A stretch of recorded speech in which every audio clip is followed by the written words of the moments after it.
ननद। अंजलि की उम्र लगभग 30 साल हो चुकी थी। वो एक स्कूल में टीचर की जॉब करती थी। अंजलि के घर में उसकी माँ के अलावा उसका छोटा भाई और भाभी भी रहा करते थे। 30 साल की उम्र होने के बाद भी अंजलि की अब तक शादी नहीं हुई थी। इस बात को लेकर अंजलि की माँ रुक्मिणी देवी काफी परेशान रहा करती थी।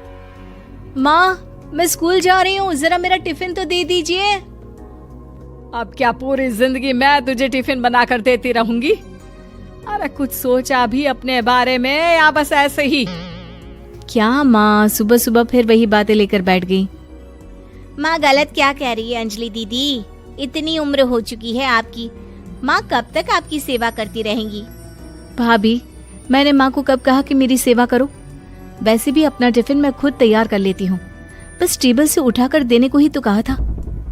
वैसे अंजलि दीदी, देखा जाए तो टिफिन उठाकर देने की उम्र तो आपकी है। आपका अपना घर परिवार बच्चे होते तो ये जिम्मेदारी आज आप पूरी कर रही होती। एक बात मेरी समझ में नहीं आती, अगर मेरी शादी नहीं हुई तो इसमें मेरी क्या गलती है और तुम सब लोग मेरे पीछे क्यों पड़े रहते हो?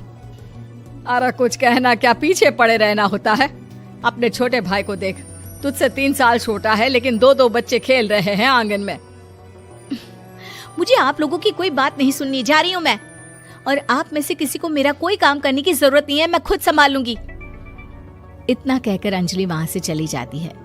शाम को जब अंजलि अपने स्कूल से लौटकर घर वापस आती है तो उसने देखा कि पड़ोस वाली निर्मला चाची वहां पर बैठी हुई थी।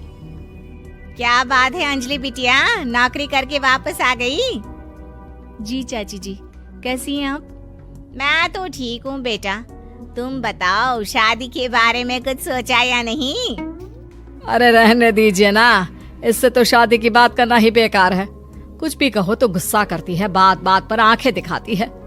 माँ, आप ऐसा क्यों कह रही है? मैंने कब आप पर गुस्सा किया?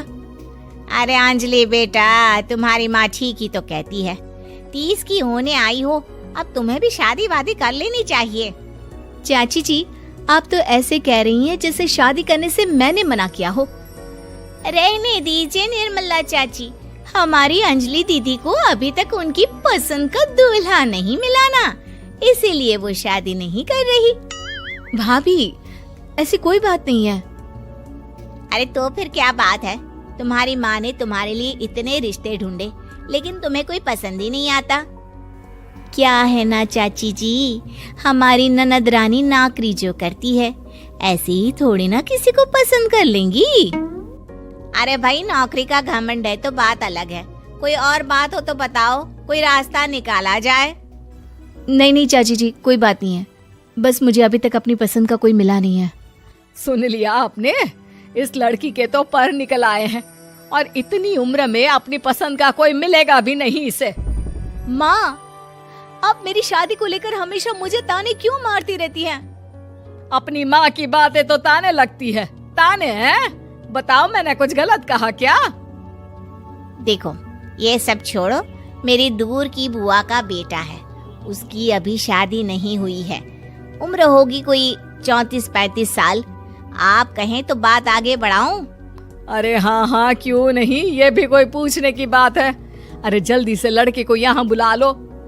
माँ, आप मुझसे पूछे बिना मेरी शादी की बात करने जा रही हैं और मेरी उम्र 30 भी पूरी नहीं हुई है। निर्मला चाची कह रही है कि वो लड़का 35 साल का है। अंजलि दीदी, आपको क्या लगता है इस उम्र में कोई फिल्म का हीरो आएगा आपके लिए? देखिए, अब पसंद और नापसंद की बात तो रहने दीजिए, पसंद करने की उम्र तो आपकी निकल चुकी। अब तो जो भी मिले उसी से शादी कर लीजिए, इसी में भलाई है। तेरी भाभी बिल्कुल ठीक कह रही है। अब जैसा रिश्ता मिले उसके लिए हाँ कर देना, ताकि हम भी गंगा नहाए।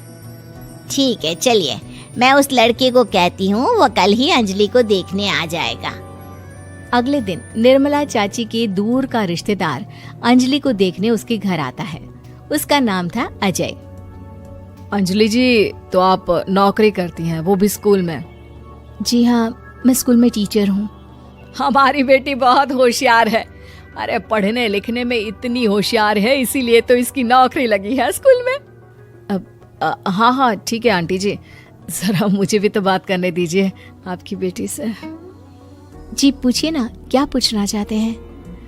अंजलि मैडम, ये तो बताइए कि आपने अभी तक शादी क्यों नहीं की? बस ऐसे ही, कहीं कोई रिश्ता पसंद नहीं आया इसलिए। लेकिन क्या मैं आपसे पूछ सकती हूँ कि आपने शादी क्यों नहीं की? अंजलि, क्या कर रही हो तुम? लड़कियों को इस तरह की बातें नहीं शोभा देती। रहने दीजिए आंटी जी, आपकी बेटी काफी पढ़ी लिखी है, मैं उनके सवाल का जवाब दे ही देता हूँ। वो क्या है ना, मुझे भी अभी तक अपनी पसंद की कोई लड़की नहीं मिली। अच्छा, कोई बात नहीं।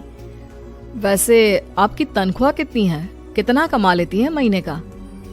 जी यही कोई 25,000 महीने। बस 25,000? इतने से क्या होता है? इतने से तो आजकल घर भी नहीं चलता। आपके कहने का क्या मतलब है? अरे मैं तो ये सोच कर आया था कि नौकरी वाली लड़की है, आराम से 40,000 कमाती होगी। माफ कीजिएगा, आपका और मेरा रिश्ता नहीं हो सकता। जी कोई बात नहीं, मुझे भी आपके साथ शादी करने में कोई इंटरेस्ट नहीं है। अंजलि, किस तरह की बात कर रही हो? घर आए रिश्ते को ठुकरा रही हो तुम। दीदी, अब इस उम्र में आपको इतनी अकड़ नहीं दिखानी चाहिए। अच्छा खासा रिश्ता हाथ से निकल गया, कहीं ऐसा ना हो कि जिंदगी भर कुंवारी ही रह जाओ आप। कुछ दिन और ऐसे ही निकल जाते हैं और अंजलि की शादी कभी नहीं होती। अंजलि के परिवार वाले बिंदास उसे ताने मारते रहते हैं, लेकिन अंजलि एक बड़ी नौकरी की तैयारी करती है और उसमें सिलेक्ट होने के बाद अंजलि को एक बहुत बड़ी नौकरी मिल जाती है। अब तो दीदी के नखरे और भी ज्यादा बढ़ जाएंगे भाई। अब तो इतनी बड़ी नौकरी जो लगी है, अब इनकी शादी होने से रही। माँ, मुझे नौकरी के लिए दूसरे शहर जाना पड़ेगा। आप जानती हैं ये बहुत बड़ी जॉब है और इसमें पैसे भी बहुत ज्यादा मिलेंगे।